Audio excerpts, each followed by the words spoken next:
मरना तो एक दिन सबको है, लेकिन सवाल यह है कि आखिर वो दिन कौन तय करेगा। क्या कोई बेजान सी चीज हमारी जिंदगी को मौत की ओर धकेल सकती है? कुछ लोगों की माने तो ऐसा होता है। इसके पीछे वजह होती है वो शापित चीजें जो कई रहस्यमयी घटनाओं और काले जादू की गिरफ्त में होती है।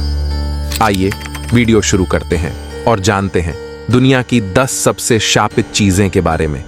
बस ध्यान रखिएगा कि वीडियो अगर पसंद आए तो अपना रिस्पॉन्स जरूर दीजिएगा, क्योंकि अगर आप लोगों का बेहतर रिस्पॉन्स मिला तो इसका अगला पार्ट हम जरूर लाएंगे।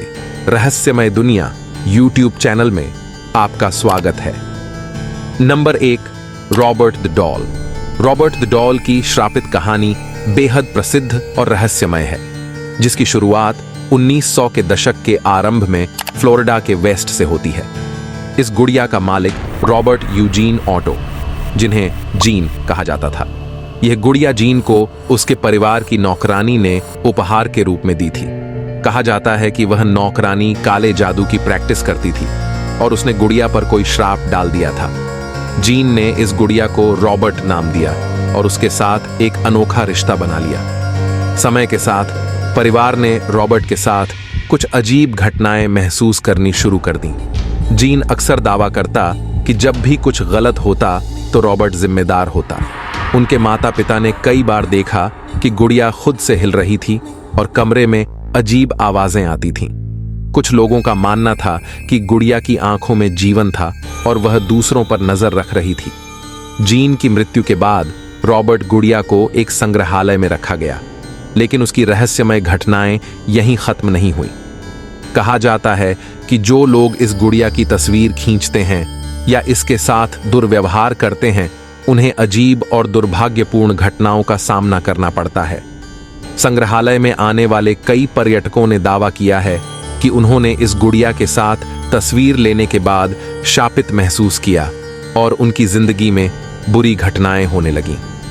आज भी रॉबर्ट द डॉल को की वेस्ट के फोर्ट ईस्ट मार्टेलो म्यूजियम में रखा गया है और लोग उसे देखने के लिए दूर दूर से आते हैं। उसकी कहानी अब भी रहस्यमयी और डरावनी मानी जाती है, जो हर किसी के दिल में खौफ पैदा कर देती है। नंबर 2, थॉमस बसबी की कुर्सी। थॉमस बुसबी की श्रापित कुर्सी की कहानी इंग्लैंड से जुड़ी एक प्रसिद्ध लोक कथा है, जिसे अब भी रहस्यमयी और डरावनी माना जाता है। थॉमस बुसबी एक अपराधी था जो हत्या के आरोप में 1702 में फांसी पर चढ़ा दिया गया था। उसने अपने ससुर डैनियल ऑन्टी की हत्या कर दी थी। इस हत्या का कारण बताया जाता है कि थॉमस बुसबी को ऑन्टी का उनकी पसंदीदा कुर्सी पर बैठना बेहद बुरा लगा था।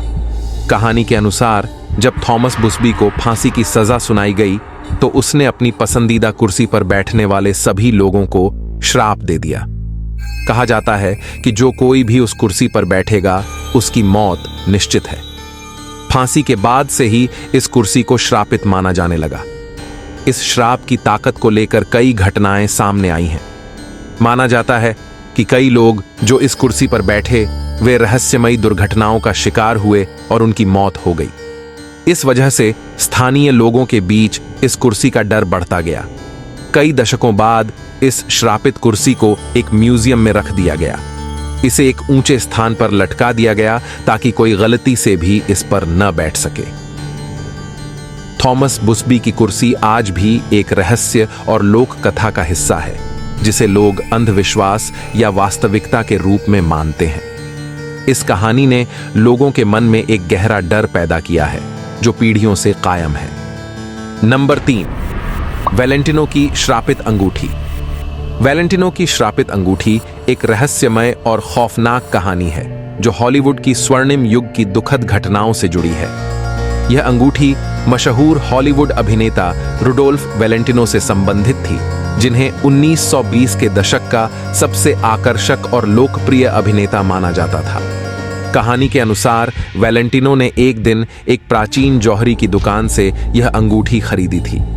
यह अंगूठी उनके दिल को बहुत भा गई थी, लेकिन कुछ समय बाद से ही उनके जीवन में दुर्भाग्य की घटनाएं घटने लगीं।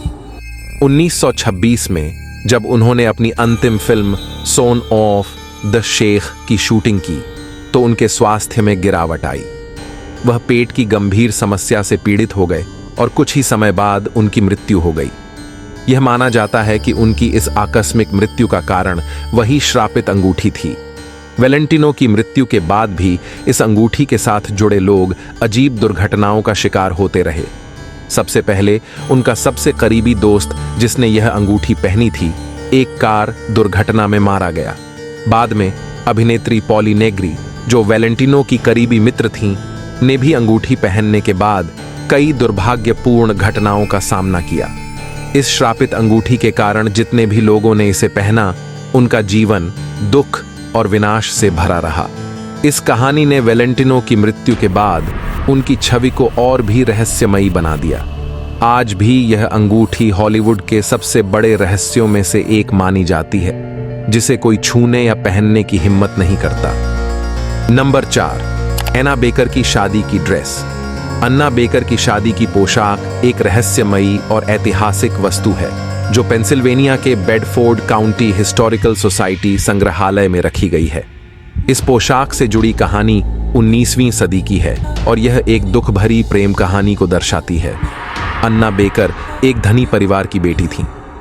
उन्होंने अपने जीवन के एक समय में एक गरीब लौह श्रमिक से प्रेम किया था।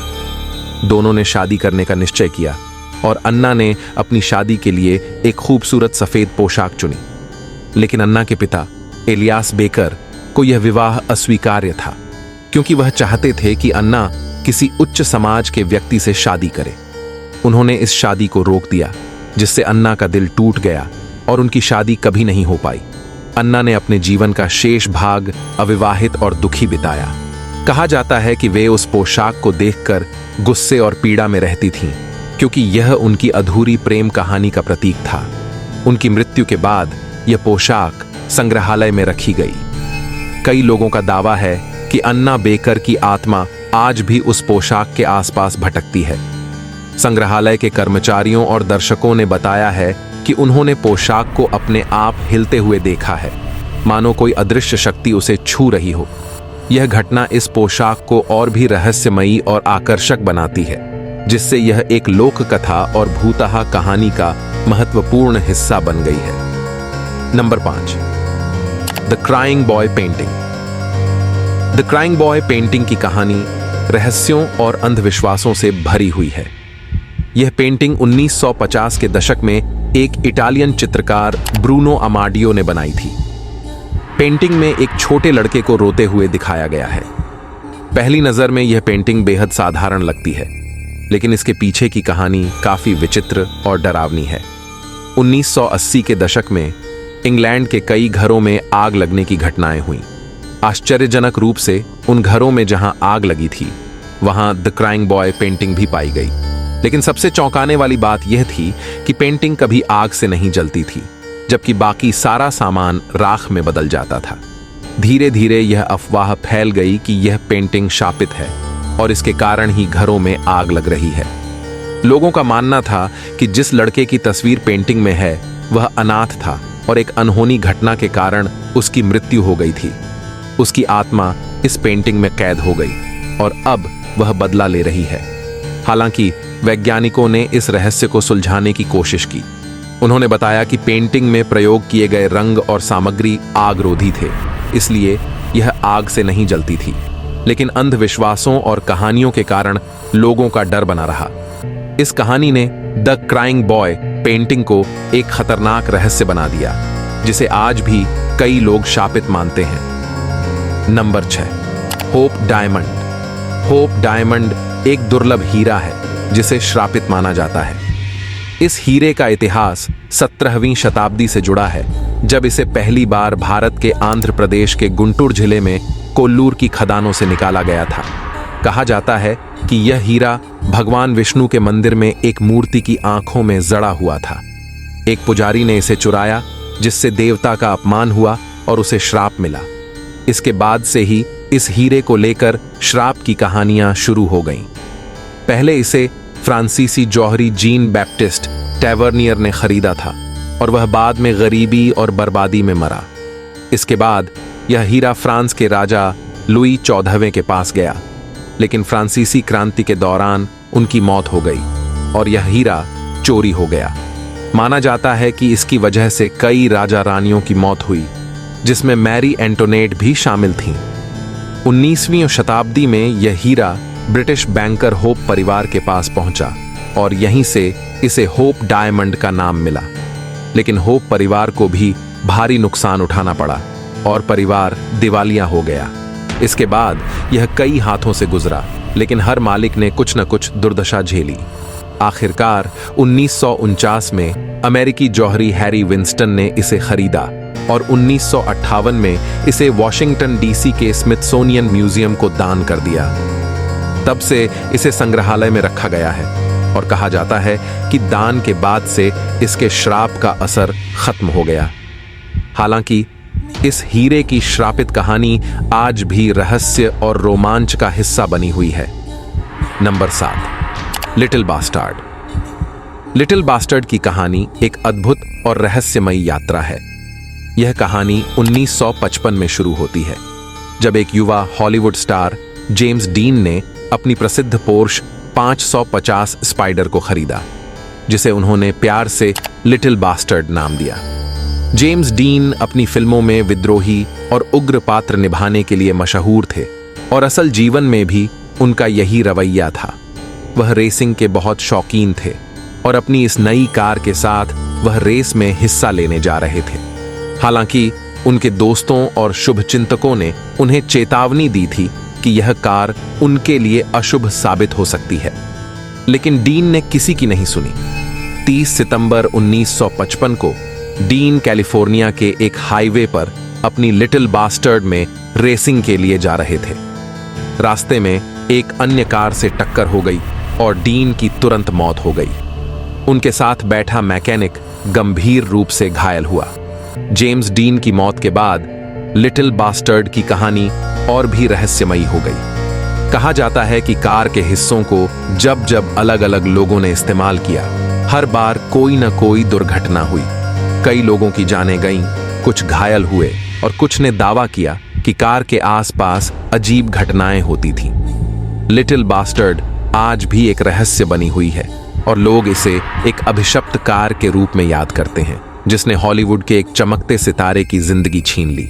यह कहानी हमें याद दिलाती है कि कभी कभी कुछ चीजें इतनी शक्तिशाली होती हैं कि वे जीवन को अप्रत्याशित ढंग से बदल सकती हैं। नंबर 8, द बसानो वास। बसानो वासे की कहानी इटली के एक छोटे से गांव से जुड़ी है, जहां यह वास पहली बार दिखाई दी थी। यह वास 15वीं शताब्दी में बनाई गई थी और इसे किसी अमीर परिवार के लिए शादी के तोहफे के रूप में तैयार किया गया था। किंवदंती है कि वास देने के बाद जिस दुल्हन को इसे सौंपा गया था, उसकी अचानक रहस्यमयी तरीके से मौत हो गई। मरने से पहले उसने यह घोषणा की थी कि यह वास श्रापित है। इसके बाद यह वास परिवार के अन्य सदस्यों को दी गई, लेकिन जिसे भी यह वास मिली उसकी असमय मृत्यु हो गई। कुछ समय बाद इस वास को परिवार ने अपने घर की छत के नीचे दफन कर दिया, ताकि इसके श्राप से छुटकारा पाया जा सके। सदियों तक यह वास छिपी रही, जब तक कि 1980 के दशक में इसे फिर से खोजा नहीं गया। इसे खोजने वाले व्यक्ति ने इसे निकालकर एक नीलामी में बेचने का फैसला किया। वास एक डॉक्टर के हाथों में गई, लेकिन कुछ ही महीनों में उसकी भी रहस्यमयी मृत्यु हो गई। इसके बाद वास कई अन्य मालिकों के पास गई, लेकिन हर बार उसके मालिक की जल्दी ही मौत हो जाती थी। आखिरकार इस वास को इटली के पुलिस अधिकारियों को सौंप दिया गया। उन्होंने इसे किसी भी और मौत से बचने के लिए जमीन में गहरे दबा दिया। आज तक बसानो वासे को सार्वजनिक रूप से नहीं देखा गया है और इसे एक श्रापित वस्तु माना जाता है, जिसके साथ मौत का साया जुड़ा हुआ है। यह कहानी इस बात की प्रतीक है कि किस तरह से कुछ वस्तुओं के साथ अनजानी और अदृश्य शक्तियों का संबंध हो सकता है, जो अनजाने में भयानक परिणाम ला सकती हैं। नंबर 9, मिस्र की मम्मियों का अभिशाप। मिस्र की मम्मियों का अभिशाप एक प्रसिद्ध किंवदंती है, जो यह कहती है कि जो भी व्यक्ति किसी मम्मी या प्राचीन मिस्र के फिरौन के मकबरे को खोलने या उसकी ताम्रशिला से छेड़छाड़ करने का प्रयास करता है, उस पर कोई न कोई अभिशाप आ जाता है। इस मान्यता के अनुसार ऐसा व्यक्ति बीमारियों, दुर्भाग्य या मौत का सामना करता है। यह विचार विशेष रूप से तब प्रसिद्ध हुआ जब 1922 में मिस्र के राजा तुतनखामुन के मकबरे की खोज की गई थी। इस खोज से जुड़े कई व्यक्तियों की रहस्यमय मौतें और दुर्भाग्यपूर्ण घटनाएं हुई, जिनका श्रेय ममी के अभिशाप को दिया गया। हालांकि वैज्ञानिक रूप से ऐसा कोई प्रमाण नहीं मिला है जो यह साबित कर सके कि इन मौतों और घटनाओं का सीधा संबंध किसी अभिशाप से है। अधिकतर मामलों में बीमारियां, संक्रमण या अन्य प्राकृतिक कारण इन घटनाओं का कारण पाए गए। अभिशाप की यह कथा मुख्यतः प्राचीन मिस्र के धार्मिक विश्वासों और पश्चिमी संस्कृति में इसके रहस्यमय और रोमांचक चित्रण के कारण लोकप्रिय हुई है। Number 10, Delhi purple sapphire. Delhi purple sapphire की कहानी एक ऐसे रत्न की है जिसे शापित रत्न माना जाता है। इसकी शुरुआत 19वीं शताब्दी में होती है, जब ब्रिटिश सिपाही कर्नल विलियम फेरिस 1857 के भारतीय स्वतंत्रता संग्राम के दौरान कानपुर में स्थित एक मंदिर से इसे अपने साथ ले गए। यह रत्न वास्तव में एक नीलम था, जो एक हिंदू मंदिर में स्थापित था। कर्नल ने इसे लूटकर ब्रिटेन भेज दिया, लेकिन इसके बाद से अजीब घटनाएं घटने लगी। कहा जाता है कि रत्न को प्राप्त करने के बाद कर्नल और उनके परिवार पर लगातार दुर्भाग्य और बीमारियों का साया मंडराता रहा।